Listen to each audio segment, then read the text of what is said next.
하나님의 말씀은 이사야 60장 19절에서 22절 말씀입니다.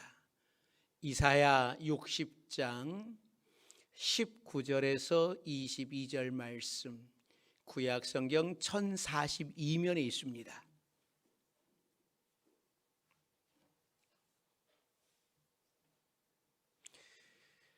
이사야 60장 19절에서 22절 말씀 다 찾으신 줄 알고 제가 봉독해 드리겠습니다.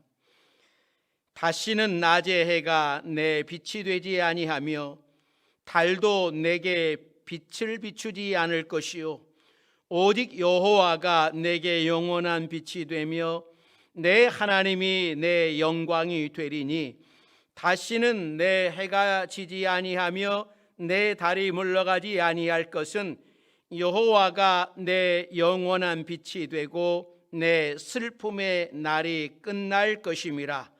내 백성이 다 의롭게 되어 영원히 땅을 차지하리니 그들은 내가 심은 가지요 내가 손으로 만든 것으로서 나의 영광을 나타낼 것인즉 그 작은 자가 천명을 이루겠고 그 약한 자가 강국을 이룰 것이라. 때가 되면 나 여호와가 속히 이루리라. 아멘. 오늘 주신 말씀 속에 나 여호와가 속히 이루리라 라는 제목으로 함께 은혜를 나누겠습니다. 기도하겠습니다. 사랑과 은혜가 많으신 하나님, 오늘도 하나님께서 우리를 불러주셔서 우리가 하나님의 말씀 앞에 섰습니다. 하나님께서 우리에게 뭐라 말씀하시는지 우리의 마음의 문을 열고 귀를 열어 듣기를 원하오니 성령께서 깨닫게 하여 주시옵소서. 우리 마음속에 들려지게 하시고 이 말씀 앞에 결단할 수 있는 우리 모두가 되게 하여 주옵소서. 또 하나님 앞에 나오며 무거운 짐을 지고 나왔습니다. 사업장과 직장과 건강과 자녀들과 이 모든 문제들을 하나님 앞에 가지고 나왔사오니 긍휼히 여겨주시고 회복의 역사, 구원의 역사, 치유의 역사들이 일어나게 하옵소서. 예수님의 이름으로 기도드립니다. 아멘. 오늘도 하나님의 말씀 앞에 서신 여러분들에게 하나님의 은혜가 함께 하시기를 바랍니다. 노년에 파블로 피카소가 한 카페에 앉아서 차를 마시면서 이 냅킨에다가 그림을 그리고 있었습니다. 마치 낙서같이 보았지만 그 그림은 입체파 또는 인상파 작품이었습니다. 옆자리에서 구경하고 있던 한 여성이 감탄하며 보고 있었어요. 그런데 잠시 후에 차를 마신 피카소는 자리를 뜨기 전에 그 냅킨을 구겨서 버리려고 했습니다. 그래서 여성은 급히 자신이 그 냅킨을 갖고 싶다고, 또 아니면 내가 살해하겠다고. 그러자 피카소가 하는 이야기가 $20,000를 주십시오. 이 여자가 깜짝 놀랐습니다. 아니, 그 그림을 그리는 것이 한 2분밖에 안 걸렸고 그거 버리려고 그랬는데 $20,000라니요. 그때 이 피카소가 다시 이야기를 합니다. 아니요, 60년 넘게 걸렸습니다. 그렇습니다. 피카소가 지금 그린 그림은 2분밖에 안 걸렸다 하더라도 그동안의 연습과 실력이 없었더라면 2분 만에 그림을 그릴 수 없었겠지요. 잠깐 동안 냅킨에 낙서한 그 그림에 피카소의 60년의 열정과 열심이 들어 있었습니다. 이 열심이라고 하는 한자를, 이 열심을 한자로 풀이하면 더울 열, 마음 심자를 씁니다. 그러니까 즉 열심이라고 하는 것은요, 이 마음에 열이 날 정도로 한다라고 하는 뜻이에요. 이사야서에서는 여호와의 열심이라고 하는 단어가 종종 등장을 하게 되는데, 이스라엘이 죄를 짓고 하나님을 멀리하지만 하나님께서는 그 이스라엘 백성들을 구원하시기 위하여서 열심을 내요. 그러니까 하나님의 마음도 그 마음에 열이 날 정도로 이스라엘 백성들을 구원하기 위하여서, 그들을 부르시기 위하여서 열심을 내요. 이것뿐이겠습니까?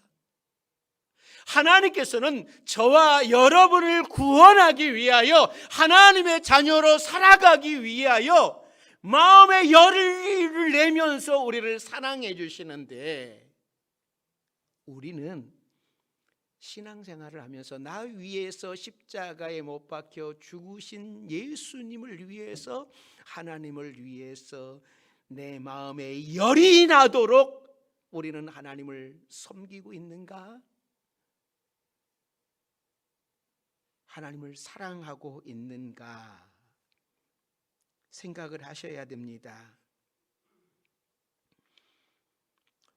우리는 이사야서를 통해서 회복의 말씀을 듣고 있습니다. 그런데 그 회복이 언제 이루어진다라고 하는 말씀일까요?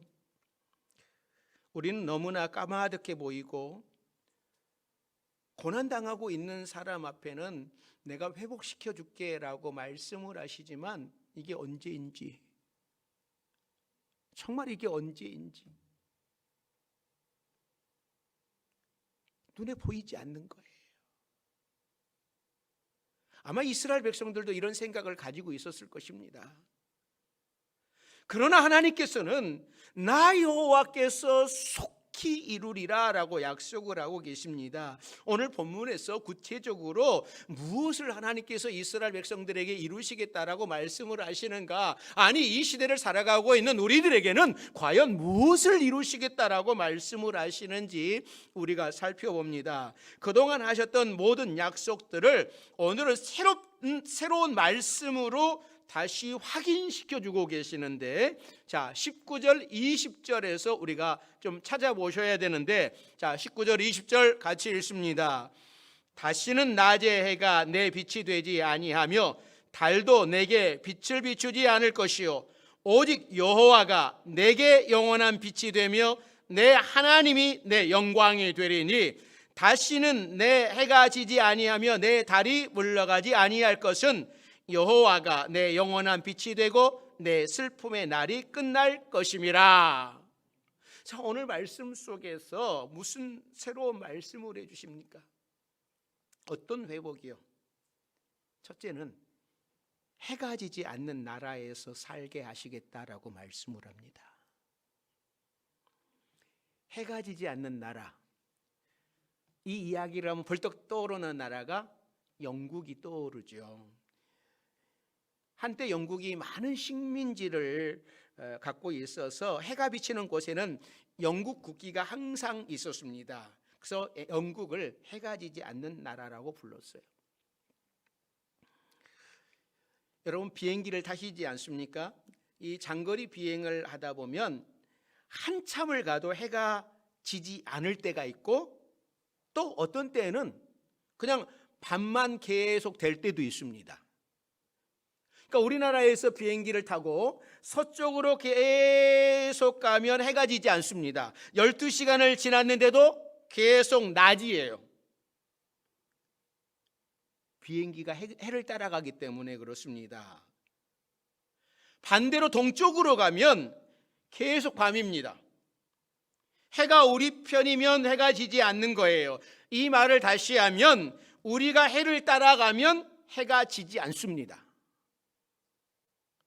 하나님께서 회복된 이스라엘 백성들에게 해가 지지 않는 나라에서 살게 해주시겠다. 하나님이 함께 하시니까 해가 지지 않는다라고 하는 거예요. 19절 말씀에 낮의 해도 우리의 빛이 아니고 밤의 달도 우리의 빛이 아닙니다. 오직 여호와가 우리의 영원한 빛이 되어 주시고 영광이 되어 주신다라고 말씀을 하고 있는 거예요. 그러니까 영원한 빛이 되신 하나님과 함께 있으면 해가 지지 않는 나라에서 살게 해 주시겠다라고 하는 겁니다. 이 말씀이 요한계시록에도 나오는데 요한계시록 22장 5절 말씀에 보면, 자, 같이 읽어봅니다. 다시 밤이 없겠고 등불과 햇빛이 쓸데없으니 이는 주 하나님이 그들에게 비치심이라. 그들이 세세토록 왕 노릇하리로라.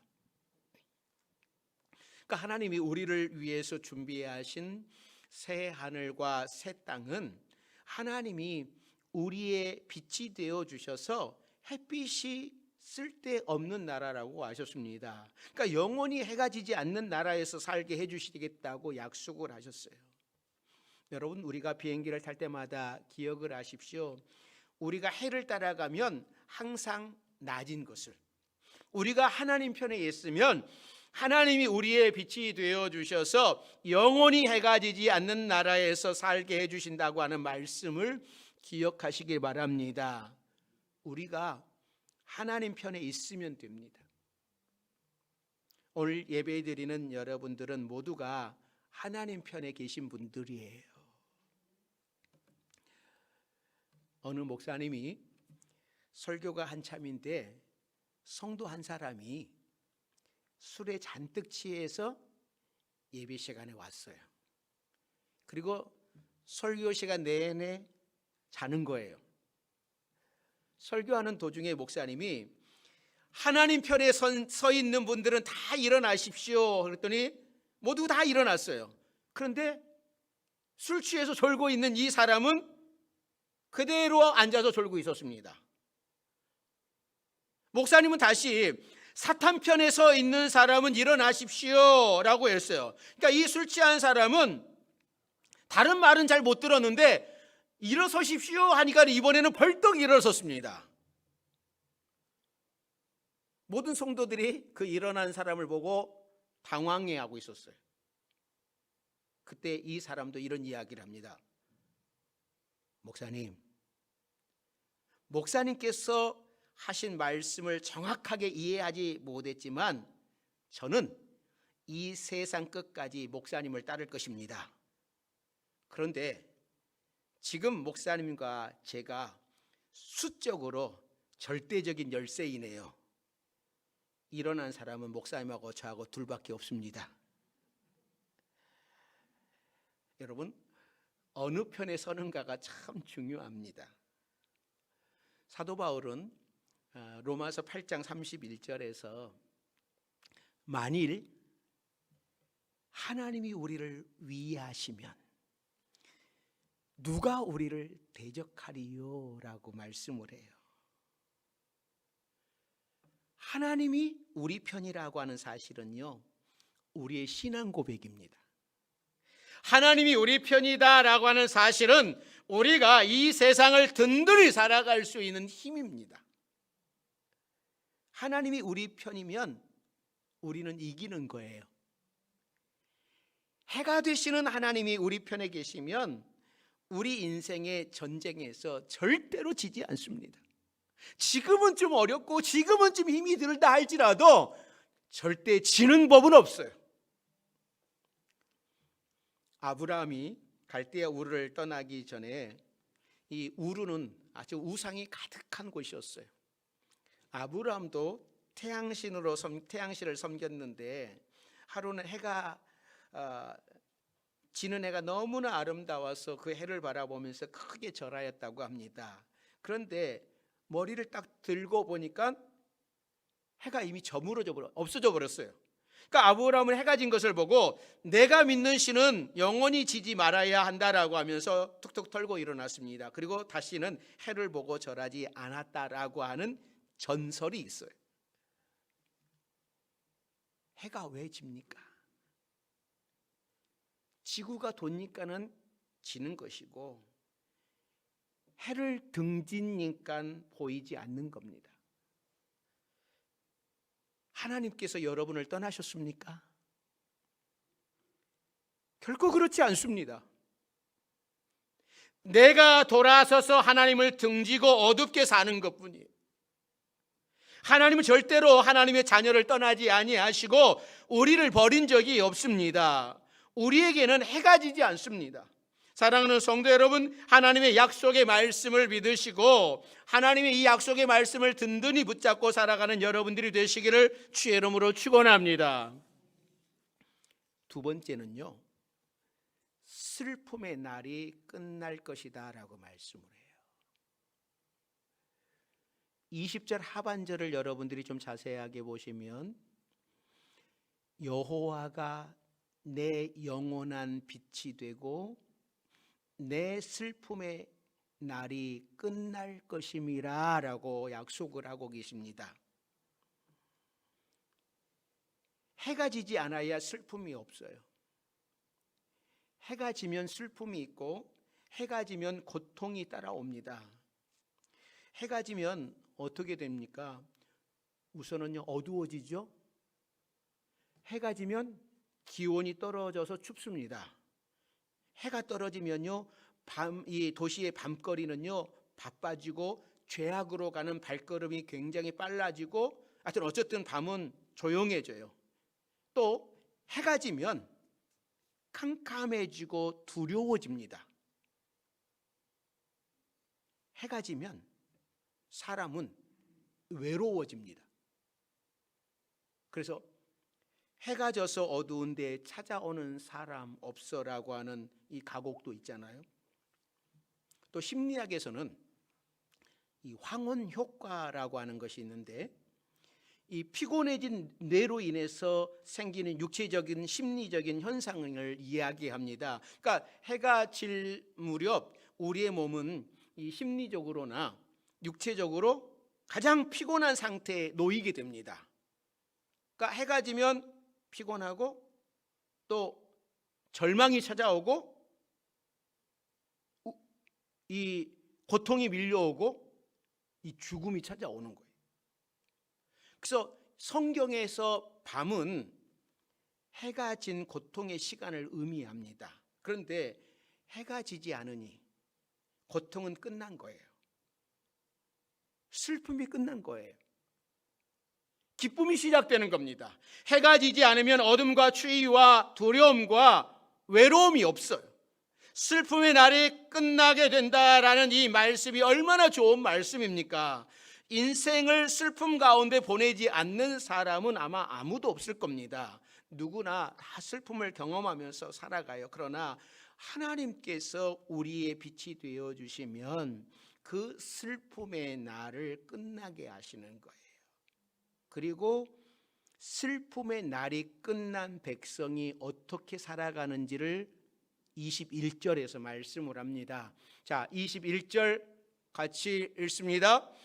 내 백성이 다 의롭게 되어 영원히 땅을 차지하리니 그들은 내가 심은 가지요 내 손으로 만든 것으로서 나의 영광을 나타낼 것인즉.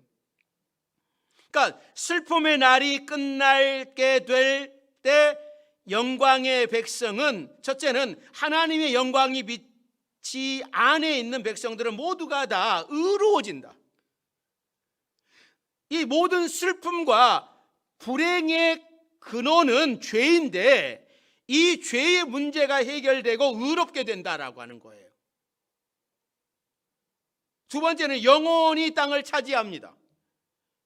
그러니까 이스라엘 백성들은 바벨론 포로로 잡혀가면서 땅을 다 잃었지만 다시 하나님이 주신 땅을 차지하게 될 것이다. 세 번째는 하나님의 영광이 드러내며 살게 될 것이다. 그러니까 그들은 하나님이 심은 가지요 하나님의 손으로 만들었기 때문에 결국 하나님의 영광을 드러내며 사는 사람이 됩니다. 사랑하는 성도 여러분, 우리는 이제 슬픔의 날이 끝났다고 선포하시길 바랍니다. 기쁨이 될 것이다 선포하시길 바랍니다. 하나님 앞에서 의롭게 된 백성으로 하나님이 주신 땅을 차지하고 하나님의 영광을 드러내며 살게 될 거예요. 이 모든 축복이 여러분의 것이 되시기를 주의 이름으로 축원합니다. 마지막으로 오늘 가장 중요한 말씀인데요, 세 번째는 연약한 자가 강국을 이루는 나라를 속히 이룰 것이다 라고 말씀을 해요. 자, 22절 말씀 같이 봅니다. 그 작은 자가 천명을 이루겠고 그 약한 자가 강국을 이룰 것이라. 때가 되면 나 여호와가 속히 이루리라. 할렐루야. 하나님께서는 작은 자가 천명을 이루고 약한 자가 강국을 이룰 것이다 라고 약속을 하고 계십니다.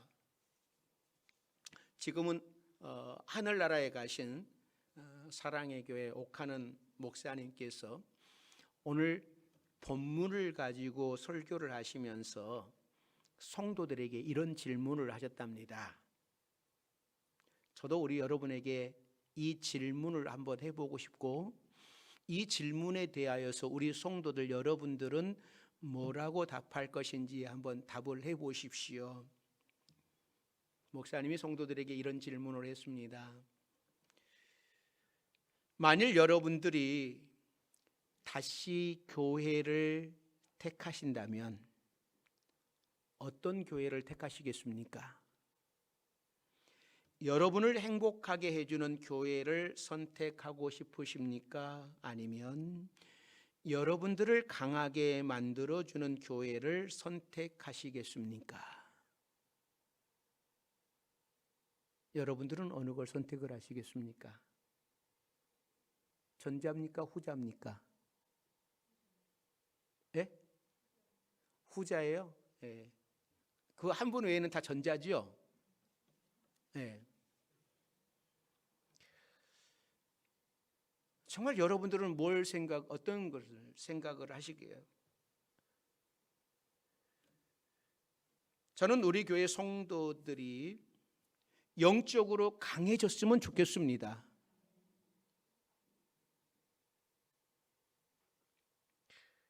좀 힘이 들어도, 좀 어려워도, 좀 피곤해도 여러분 새벽을 깨우십시오. 날마다 말씀을 묵상하십시오. 헌신도 하십시오. 선교도 하십시오. 예배에 빠지지 마십시오.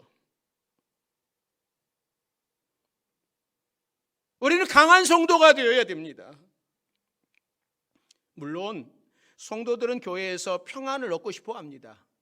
그냥 편안하게 신앙생활 하고 싶고, 저는 그래서 우리 교회 항존직은, 앞으로 항존직은 진짜 새벽기도 안 나오시면 안 된다라고 하는 선포를 했어요. 저는 앞으로 새벽기도 안 하시고서는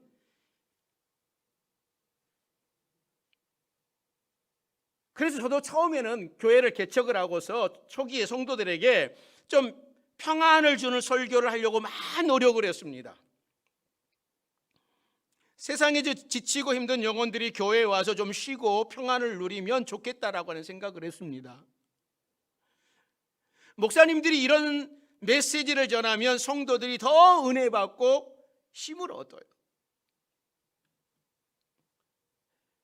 그러나 아무리 교회에서 평안을 얻고 행복해지는 것 같아도 인생의 고난을 만나면 이런 분들은 쓰러집니다. 저와 같은 고난을 만나게 되면 쓰러지게 됩니다. 작은 비바람은 견딜 수 있지만 폭우가 몰아치면 쓰러지고 넘어집니다. 영적으로 강해져 있지 않으면 고난의 비바람을 이겨낼 수가 없습니다. 우리가 그토록 추구하는 행복과 평안을 지켜낼 수가 없어요. 그러므로 여러분들은 평안을 얻는 것만으로 만족하지 마시고 영적으로 강해지는 성도들이 되시기를 주의 이름으로 축원합니다. 그래서 어떤 고난이 와도 그거를 이겨나가려 톤 털고 이겨나가는 거예요. 하나님의 목적은 슬픔이 끝나고 눈물을 닦아주는 것에서 끝나는 것이 아니라 작은 자가 천을 이루고 연약한 자가 강국을 이루는 그런 나라예요. 연약해 보이는 사람이 영적으로 강해져서 어떤 상황에서도 이기고 승리하는 그런 성도. 나라들이 전쟁을 할 때에도 백성들이 행복하고 평안해도 전쟁을 준비하지 않는 나라는 강한 나라가 쳐들어왔을 때에 무너집니다. 그러나 안으로 국력을 키우고 강해진 나라는요, 어떤 세력과도 싸워 이길 수 있는 거예요. 그런 나라가 행복을 지킬 수 있는 것입니다. 사랑하는 성도 여러분, 영적으로 강한 성도들이 되시기를 바랍니다. 하나님께서 우리를 강하게 하십니다. 그래서 아브라함을 훈련시키죠.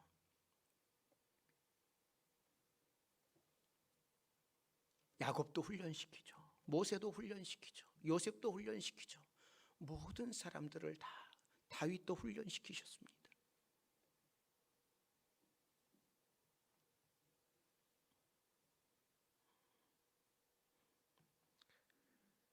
우리는 영적으로 강한 성도가 되어야 됩니다. 우리가 하나님의 계획의 주인공들이에요. 나는 원래 약한 사람이라고 여러분 손을 놓지 마시고 내가 강자가 되어서 하나님 나라에 쓰임 받겠다라고 하는 결단을 하십시오. 그러나 하나님의 계획의 주인공은 영적인 강자가 될 수 있는 거예요. 우리나라의 최초의 여의사는 김정동이라고 하는 여성입니다. 이분이 넷째 딸 가운데 셋째로 태어났어요. 그리고 굉장히 가난했습니다. 무지했습니다. 스크랜턴 선교사가 난로 옆으로 이리 가까이 오라고 그랬더니 저 여자가 드디어 나를 구워 먹으려고 하는구나 라고 생각할 정도였어요. 그러나 그가 예수를 믿고 김에스더로 세례를 받았습니다. 마부와 결혼을 하고 미국에 가서 의학 공부를 하였습니다. 존 홉킨스 대학에서 의학 박사 학위를 받고 한국인 최초 여성의 의사가 되었어요. 한국 여성이 한국 여성을 진료하는 새로운 시대를 열었습니다. 서울 보구여관과 평양 기월병원을 오가면서 진로 활동을 펼쳤고 평양 맹학교에서 간호사 양성원 그리고 전도 부인을 양성하는 여자 성경학교 교수로도 섬겼습니다. 가난하고 무지하였던 그도 하나님이 쓰시니까 위대한 사람이 되었어요. 우리도 이런 역사를 이룰 수 있습니다. 하나님께서 우리를 강한 자로 사용을 하십니다. 연세가 많이 드셨어도 얼마든지 강한 기도의 용사가 될 수 있고 젊은 사람들을 위로하는 일에 쓰임받을 수도 있고 더 많은 일들을 할 수 있습니다. 나이가 어려도 하나님이 사용하시면 영적인 능력을 발휘할 수 있습니다. 하나님이 사용하시는 강한 사람은 누구이겠습니까? 강한 사람은 바로 구원의 확신을 가지고 나를 위하여 십자가에 죽으신 놀라운 하나님의 사랑에 흠뻑 빠진 사람이 바로 강한 자가 될 수 있습니다. 어떤 상황 속에서도 하나님의 뜻에 순종하겠다고 하는 결단을 하는 사람이 바로 강한 사람이에요. 내 행복보다도 하나님의 마음에 기쁨을 드리겠다고 소원하는 사람이 바로 강한 사람입니다. 성령이 충만하여 이 세상을 하나님의 나라로 바꾸고 싶어서 기도하며 선교사를 후원하며 하나님 나라의 꿈을 가진 사람도 강한 사람이에요. 하나님의 계획에 주인공인 강한 사람은 또 누구이겠습니까? 이 세상의 유혹이 다가와도 피 흘리기까지 죄와 싸우면서 거룩한 하나님의 백성으로서 자기의 정체성을 끝까지 지키려고 하는 사람이 바로 강한 사람입니다. 연약한 사람은요, 죄 앞에서 쉽게 무너집니다. 강한 사람은 죄의 유혹이 와도 무너지지 않습니다. 또 하나님의 영광을 위해서라면 나의 모든 재능과 시간과 물질도 아낌없이 드리기를 소원하는 사람이 강한 사람입니다. 예수 그리스도의 십자가의 은혜로 하나님의 자녀가 된 여러분, 성도가 된 여러분, 여러분들은 강한 사람입니까? 세상의 문화에 휩쓸려 버려가지고 떠내려가는 그런 사람입니까? 아니면 고난 속에서도 아픔 속에서도 말씀 붙들고 굳건하게 서 있는 강한 사람입니까? 여러분이 아십니다. 하나님이 원하시는 것은 우리가 십자가 군병으로 강한 사람이 되기를 원해요. 환난과 핍박과 어떤 고난 속에서도 승리하는 강한 사람이 되기를 원하십니다. 하나님의 소원이 오늘 본문의 마지막 절에 담겨져 있는데, 다시 한번 22절 말씀, 이게 하나님의 소원이 담긴 절이죠. 22절 말씀 다시 읽어봅니다. 그 작은 자가 천명을 이루겠고 그 약한 자가 강국을 이룰 것이라. 때가 되면 나 여호와가 속히 이루리라. 사랑하는 성도 여러분, 하나님은 우리를 통해서 이 일을 이루시고 싶어 하십니다. 여러분이 하나님의 계획한 주인공들이 되시기를 바랍니다. 많은 사람들이 교회에 다니고 믿음이 있다고 하면서도 사탄의 작은 유혹 앞에서 세상 사람들과 똑같이 행동을 합니다. 별것 아닌 문제로 시험에 들어 힘들어합니다. 그러나 우리 교회 성도들은 누구보다 영적으로 강한 군사들이 되시기를 바랍니다. 여러분의 영혼을 하나님의 말씀으로 무장하고 강한 군사가 되십시오. 기도의 능력을 힘입어 성령 충만한 삶을 살아가십시오. 그래서 어떤 폭풍우가 온다 할지라도 든든하게 서 이겨나갈 수 있기를 바랍니다. 우리는 하나님이 함께 계시기 때문에 이미 강한 사람들이에요. 여러분들의 마음을 강하고 담대하게 하여 하나님의 계획하시는 일의 주인공으로 쓰임받을 수 있는 우리 모두가 되기를 주의 이름으로 축원합니다. 기도하겠습니다. 사랑과 은혜가 많으신 하나님, 우리를 하나님의 영적 군사로 불러주셨습니다. 그러한 우리의 삶에 고난도 있고 어려움도 있어서 좌절하기도 하고 낙심하기도 하고 또 인생의 풍랑을 만나서 어찌해야 할 바를 알지 못하지만 나 여호와가 속히 이루리라 라고 우리에게 말씀하셨사오니 이 말씀을 붙들고 우리가 주의 강한 영적인 군사들이 되도록 이겨나가도록 도와주옵소서. 예수님의 이름으로 기도드립니다. 아멘.